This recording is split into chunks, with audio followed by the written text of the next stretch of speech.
In this video, I'll look at what happens when there's excess charge near an insulator. So remember, in an insulator, charges cannot move around. They can become polarized. What does that mean? Well, imagine here I've got an uncharged insulator, except that I've added some extra minuses in one corner.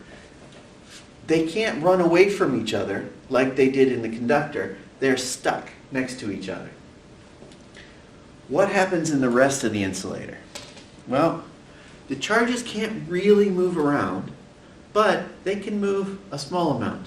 So if you think of each individual atom of this material, or each individual molecule, there are protons and there are electrons, and the electrons are going to try to move away from these minuses. The protons are going to want to try and get closer.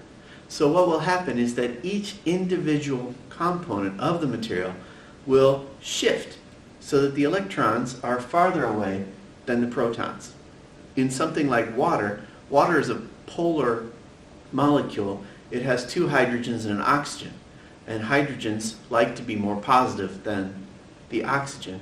So something like water, the entire molecule can spin to create a larger polarization than just the individual atoms.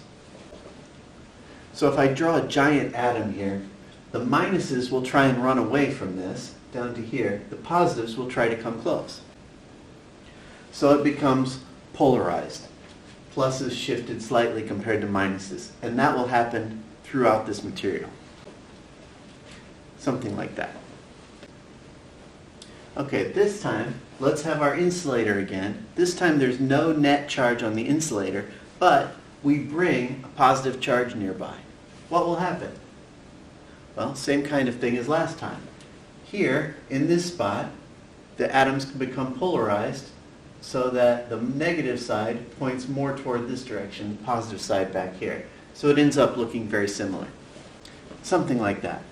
So now, what about the question, is there a resulting net force between the two objects? Well, again, with each individual molecule here, or each individual atom, there are the positives here which are attracted to the minus, but repelled by the positive.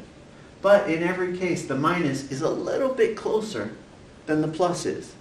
So in fact, even though the net charge here is 0, there can still be an attractive force because of the polarization that happened.